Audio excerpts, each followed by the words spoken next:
Hello students. So today we are going to start a new subject, history of fashion. History of fashion में मैं आपको आज जो topic कराने वाली हूँ वो है करियर इन फैशन। बहुत से स्टूडेंट्स ऐसे हैं जो स्टार्ट कर लेते हैं अपना करियर फैशन के अंदर, कोर्सेज करना स्टार्ट करते हैं, बट उन्हें नहीं पता कि किस फील्ड में जाना है, कैसे वर्क करना है, किस पोस्ट के लिए हमें ज़्यादा अच्छा बनना है, कौन से सब्जेक्ट में हमारा इंटरेस्ट ज़्यादा रहेगा। आप पैटर्न मेकिंग चूज़ करते हैं तो क्या कर सकते हैं, ये सारी चीज़ें मैं आपको इस सब्जेक्ट के अंदर क्लियर करूँगी। Career in fashion, career in fashion हम स्टार्ट करते हैं। Career in fashion has many ways, but without any doubt the most interesting one is designing. Anyone can design clothes, but not everyone can be a good and successful designer. Talent and lots of knowledge about trends are required. To be able to sketch is an advantage. Ideas can be refined and altered on papers without wasting your time and fabric. देखिए इसमें क्या बताया गया है। सबसे interesting, जब आप भी फैशन डिज़ाइनिंग के बारे में, कोर्स के बारे में सोचते हैं तो आपके दिमाग में सबसे पहले क्या आता है? फैशन डिज़ाइनिंग के अंदर एज अ डिज़ाइनर वर्क करना, ये कोर्स करने के बाद वो सबसे इंटरेस्टिंग चीज़ है। बट हर फैशन डिज़ाइनिंग करने वाला स्टूडेंट एक डिज़ाइनर की तरह आगे जाके वर्क नहीं करता है। हाँ, एक डिज़ाइनर नहीं बन सकता है। और बहुत सारे वेज हैं फैशन डिज़ाइनिंग के अंदर जो कि आप कोर्सेज करने के बाद चूज़ कर सकते हो। तो सबसे इंटरेस्टिंग आपका एज अ डिज़ाइनर वर्क करना हुआ। बहुत सारी टैलेंट और लॉट्स ऑफ नॉलेज की, बहुत सारी नॉलेज की ज़रूरत पड़ती है आपको as a fashion designer work करने के लिए। आपकी अपनी पर्सनल क्वालिफिकेशन होनी चाहिए उसके लिए कि आप पैटर्न कितने अच्छे बनाते हैं, आप डिज़ाइंस को 3 डायमेंशनली कैसे सोचते हैं। ये सारी चीज़ें, ये सारी थिंकिंग आपकी वर्क करती है एज अ डिज़ाइनर वर्क करने में। जब भी आप कोई स्केच बनाते हैं, अगर आप अच्छा स्केच बनाते हैं, डमीज़, क्रूकी वगैरह अच्छे ड्रॉ कर लेते हैं, पोजेस अच्छे ड्रॉ कर लेते हैं, सपोज़ मैं आपको कोई एक लाइन देती हूँ, उस लाइन पर आप अपने डॉट्स इजीली क्लियर कर लेते हैं, आप अपने फिगर्स को इजीली बना लेते हैं।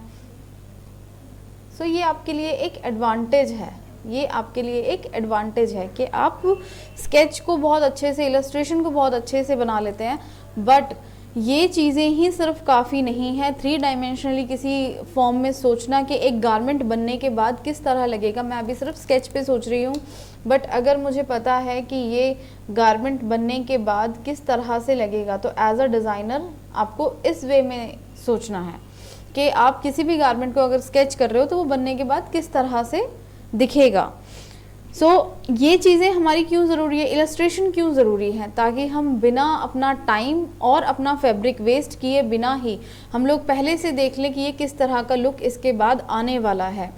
अगर आप पूरा प्रॉपर टाइम लगा के फैब्रिक वेस्ट करने के बाद देखते हो तो वो वेस्टेज बहुत ज़्यादा हो जाती है एंड दोबारा से आपको उसी डिज़ाइन के ऊपर वर्क करना होगा। New ideas and any interesting changes in fashion can be sketched for future reference. Future में भी आपके काम आते हैं. It is necessary for a designer to able to make a clear diagrammatical sketch of the suggested style, indicating its shapes, proportions, showing all seam details, darts and trims. आपको सिर्फ sketch नहीं बनाना है, फ्लैट स्केच नहीं बनाना है, darts किस तरीके से उसके अंदर शो होंगी, इसकी प्रोपोर्शंस क्या रहेगी, ये सारी चीज़ें, कौन सी आप ट्रिम है, कौन से आप बटन्स है, ये सारी चीज़ें कौन सी यूज़ कर रहे हैं आप, ये सब कुछ आपको अपने स्केच में इसकी डिटेल्स देनी है। When you handed over this design to the sampling department, these all details helps the pattern master. जब आप ये पूरा डिज़ाइन बना लेते हैं, स्केच कर लेते हैं, तो ये किसे हेल्प करता है? पैटर्न मास्टर को। पैटर्न बनाने में इस तरह से हेल्प हो जाती है कि उसे पता होता है कि इस पैटर्न के अंदर कहाँ से उसने उस डिज़ाइन की रिक्वायरमेंट क्या है, कौन सी उसके अंदर ट्रिम्स आनी है बाद में जिसके लिए पैटर्न मास्टर को चेंजेस करने होंगे, कौन से ट्रिम्स आने हैं जिसके लिए जहाँ पे स्पेस छोड़ना होगा। वो सारी चीज़ें एक पैटर्न मास्टर को डिज़ाइनर ही हेल्प कर सकता है जब वो अपना स्केच इतनी डिटेल्स में बनाता है। A designer must always think in the 3 dimensional designs. देखिए मैं आपसे अभी क्या कह रही थी कि सिर्फ एक फ्लैट स्केच बना देना एक डिज़ाइनर का वर्क नहीं है। 3 डायमेंशनली अगर उस चीज़ को आप सोच सकते हैं कि आप कौन सा डिज़ाइन बना रहे हैं, आप एबल हो वो चीज़ सोचने के कि एक अम्ब्रेला जो सर्कुलर जो कट है वो किस तरह से दिखेगा, उसका फ्लेयर कैसा आएगा, आप कौन सा मटेरियल यूज़ कर रहे हो, जिसके हिसाब से उसके फोल्ड्स कैसे दिखाई देंगे। तो उस वे में सोचना, लेंथ विड्थ एंड आपकी जो गोलाई है उसके हिसाब से सोचना। आप जो एरिया सोच सकते हो अगर, तो उसी हिसाब से अपना स्केच बनाओ ताकि वो बनने के बाद वैसा सा ही लुक आए। ठीक है। He or she must have the ability to create and adopt fashion। ज़रूरी नहीं है कि वो एक ऐसा डिज़ाइन हो जो कि कभी भी नहीं बनाया गया, वो आपने ट्राई करना है, नहीं। अडॉप्ट फैशन का मतलब है कि पिछले फैशन से अपकमिंग फैशन में या क्या रहने वाला है उससे कुछ अडॉप्ट करके आपने अपने इस डिज़ाइन के अंदर लेकर आए हैं। A designer must be dedicated towards fashion. Not everyone has a creative ability for designing, but there is other fields in fashion world. Whatever the field you choose, you must have the basic knowledge of colors, textures, textile, manufacturing and stitching methods। यहाँ क्या बताया जा रहा है आपको, as a designer अगर आप work करते हैं, बहुत अच्छी बात है अगर एक पर्सन फैशन डिज़ाइनिंग करने के बाद एज अ डिज़ाइनर वर्क कर रहा है, बट ये ज़रूरी नहीं है कि हर कोई फैशन डिज़ाइनर ही बने। तो ऐसी बहुत सारी फील्ड्स हैं जो आप चूज़ कर सकते हैं, बट आपके पास इसकी बेसिक नॉलेज टेक्सचर को लेकर, कलर्स को लेकर, आपको डिज़ाइनिंग मेथड को लेकर, आपकी जो बेसिक नॉलेज है पैटर्न मेकिंग एंड स्टिचिंग को लेकर, ये आपको प्रॉपर होनी चाहिए, तभी आप फैशन डिज़ाइनिंग के किसी और फील्ड में जा सकते हैं। Designer must have the ability of inventing new designs. आपको आपके अंदर वो एबिलिटी होनी चाहिए कि आप न्यू डिज़ाइंस को क्रिएट कर सकें। सो ये है करियर इन फैशन, कि आप किस तरह से कौन सी फील्ड चूज़ कर सकते हैं। अब मैं आपको बताऊंगी कि क्या क्या फील्ड्स हैं। जैसे मैंने अभी आपको बताया, एज अ फैशन डिज़ाइनर भी अगर कोई पर्सन काम नहीं कर सकता है तो और बहुत सारी फील्ड्स हैं फैशन डिज़ाइनिंग के अंदर जो आप चूज़ कर सकते हैं। उनमें से कुछ मैं आपको अभी बताऊँगी। Fields for fashion students. First is fashion designers. They hold important position. The jobs of many people and the profit of many companies depend on the work of designers. Person who wish to become fashion designer may take fashion designing courses in colleges. A successful fashion designer may have personal qualification and talent. इसमें क्या बताया जा रहा है कि as a fashion designer work करने के लिए आपको बहुत सारी रिस्पॉन्सिबिलिटीज़ हैं जो आपके ऊपर आती हैं।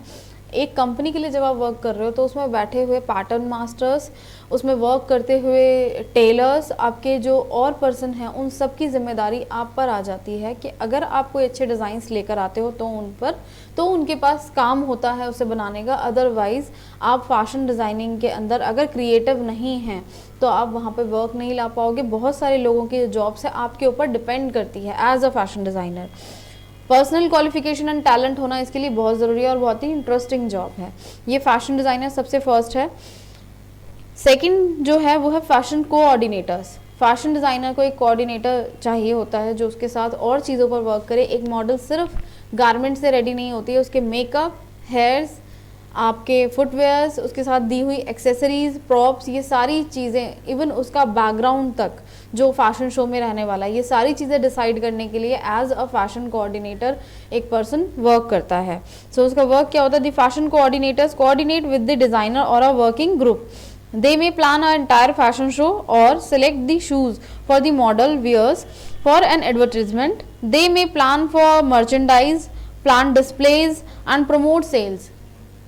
जो भी चीज़ें एक मॉडल वियर करती है गारमेंट को छोड़कर, जैसे कि उसके फुटवेयर्स या और कोई प्रॉप्स या और कोई मर्चेंडाइज जिसके लिए वो एडवर्टाइजमेंट वो कर रही है, वो सारी चीज़ें एक फैशन कोऑर्डिनेटर प्लान करता है।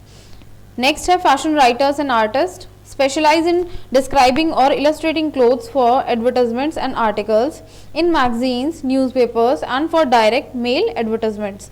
They may work for advertisements and article agencies, department stores, manufacturers, publications और wholesalers। इन सब के लिए ये वर्क करते हैं। फैशन के अकॉर्डिंग क्या क्या अब अपकमिंग फैशन है, क्या रहने वाला है, मॉडल ने क्या वियर किया न्यू ट्रेंड के अंदर, वो सारी चीज़ें उनके बारे में लिखना, किसी चीज़ की एडवर्टाइजमेंट करना, आपके जो आर्टिकल्स हैं उनमें क्या लिख कर आना चाहिए जो लोग पढ़ना पसंद करेंगे, वो सारी चीज़ें फैशन के लिए ये फैशन राइटर्स एंड आर्टिस्ट करते हैं। They must have a talent for writing and knowledge of clothing designs and materials. ऐसा नहीं है कि वो राइटर्स हैं तो सिर्फ उन्हें देखकर जो बताना है वही चीज़ें हैं। अगर एक फैशन शो के अंदर कोई ऐसी ड्रेस आपने मॉडल पर देखी है जिसमें कोई अलग तरीके का मटेरियल यूज़ किया गया है, कोई ट्रिम यूज़ किया गया है, अगर आप उसकी नॉलेज भी नहीं रखते हैं कि वो मटेरियल क्या है, वो ट्रिम क्या है, वो फेदर लगाया गया है, वो कौन से बटन्स यूज़ किए गए हैं, वो ऐसा कौन सा मटेरियल है जिससे उसका फ्लो ऐसा था उस गारमेंट का, वो सारी चीज़ों की नॉलेज भी एज अ फैशन राइटर और आर्टिस्ट आपको होनी चाहिए। Fashion editors decide what current fashion will appear in their publications. The fashion photographers must know how to move with fashion models and arrange merchandise attractive as well as how to use camera equipment. Fashion writers and artists and photographers के पास mainly ये आपका गुण होना चाहिए कि आप जैसे ही सामने से मॉडल को जिस तरह कैप्चर कर रहे हैं अपने कैमरे में, वो सबसे ज़्यादा अट्रैक्टिव लगे। किस वे में लगेगा, किस पोजीशन में आपने उसकी फ़ोटोज़ को कैप्चर करना है, किस वे में उसने अपने गारमेंट को होल्ड किया हुआ है, उसका फ़्लो कैसा है, फॉल कैसा है, ये सारी चीज़ें एक फ़ैशन फ़ोटोग्राफ़र को पता होनी चाहिए कि जो भी वो मर्चेंडाइज़ यूज़ कर रहे हैं, जो भी वो प्रोडक्ट की एडवर्टाइजमेंट कर रही हैं, वो किस तरह से आपके फ़ोटोग्राफी में हाईलाइट होता है, सो दैट कि वो आपके पब्लिकेशंस में दिखाई दे सके। So next is garment manufacturing. Men's and women's who are interested in making clothes may become cutter, dress makers, finishers, sewing, machine operators और टेलर्स। देखिए, जिन भी मेल और फीमेल जिनको भी इंटरेस्ट है गारमेंट बनाकर सेल करने में, गारमेंट बनाने में, बल्क में गारमेंट्स बनाने में, वो लोग अपने जो कि पैटर्न मेकिंग की और स्टिचिंग की अच्छी नॉलेज रखते हैं, वो लोग कटर बन सकते हैं कहीं पर। जो आपने एक कंपनीज अलग से भी होती हैं जो कि आपके गारमेंट्स को सिर्फ कट करके देने का वर्क करती हैं, कटिंग डिपार्टमेंट होता है वो। सो कटर्स बन सकते हैं आप, ड्रेस मेकर्स ड्रेस मेकिंग कर सकते हैं, फिनिशर्स बन सकते हैं, उन ड्रेसेस की फिनिशिंग कर सकते हैं, स्यूइंग का वर्क कर सकते हैं, मशीन ऑपरेटर्स या टेलर्स बन सकते हैं आपके फैशन डिज़ाइनिंग करने के बाद, इफ़ आप इसकी ज़्यादा अच्छी नॉलेज रखते हैं। सोचिए कि उसकी इलस्ट्रेशन इतनी ज़्यादा अच्छी नहीं है और थियोरेटिकल पार्ट उनका अच्छा नहीं है, तो अगर स्टिचिंग एंड पैटर्न मेकिंग में वो अच्छे हैं तो वो ये सब चीज़ें कर सकते हैं। Merchandising, qualified person may find positions with stores as buyers, department head और salesman. It is a very high profile job and this post has many responsibilities. एक वर्क के आने से लेकर उस ऑर्डर के जाने तक का सारा पेपर वर्क, कम्युनिकेशंस वर्क, ये सारी चीज़ें एक मर्चेंडाइज़र ही हैंडल करता है।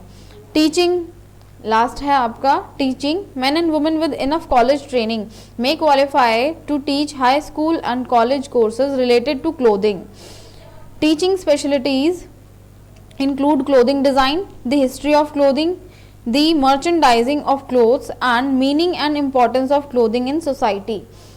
As a teacher आपको ये पता होना बहुत ज़रूरी है कि जितने भी सब्जेक्ट्स हैं, ज़रूरी होता है एक टीचर के लिए कि उन सभी सब्जेक्ट्स के बारे में अच्छी तरह से नॉलेज रखना। क्योंकि मैं एज अ स्टूडेंट अगर आपको कहूँगी कि अगर आप एक स्टूडेंट हैं तो मैं आपको क्या पढ़ने के लिए कहूँगी, जिसमें आपका सबसे ज़्यादा इंटरेस्ट है। मर्चेंडाइजिंग हो सकता है, it can be pattern making हो सकता है, पैटर्न मेकिंग, स्टिचिंग हो सकता है, इलस्ट्रेशन हो सकता है। एज अ डिज़ाइनर वर्क करने के लिए बहुत सारी चीज़ें हैं, बट एज अ टीचर आपको बाकी सारे सब्जेक्ट्स की अच्छे से नॉलेज होनी चाहिए।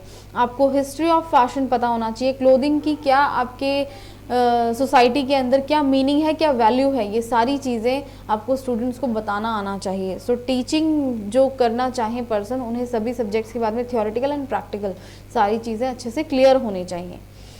सो ये था आपका फील्ड्स फॉर फैशन स्टूडेंट्स। जो मैं आपको अभी तक पढ़ाया, मैंने स्टार्टिंग में जो मैं इस वीडियो में आपको क्लियर कर रही हूँ, वो यही सारी चीज़ें हैं कि आप हिस्ट्री ऑफ फैशन के अंदर वैसे तो आपके पीरियड्स पढ़ाए जाते हैं, वो पीरियड्स भी हैं यहाँ पे, आपको वो रीड करने हैं, but career in fashion and fashion fields ये बहुत ही इंपॉर्टेंट चीज़ है, जो कि स्टार्टिंग में फर्स्ट सेमेस्टर में बच्चे बड़े कंफ्यूज रहते हैं। अगर ये चीज़ें आपको क्लियर हो जाती हैं तो आप अपनी फील्ड को भी चूज़ करने में, अपनी जॉब को चूज़ करने में भी ज़्यादा कंफ्यूज नहीं रहोगे। नेक्स्ट वीडियो में मैं आपको इसी से रिलेटेड और दूसरे टॉपिक्स पढ़ाऊँगी। टिल देन आप इसको अच्छे से रीड करो, इसको मार्क करो, इन सारे न्यू वर्ड्स को कलेक्ट करो।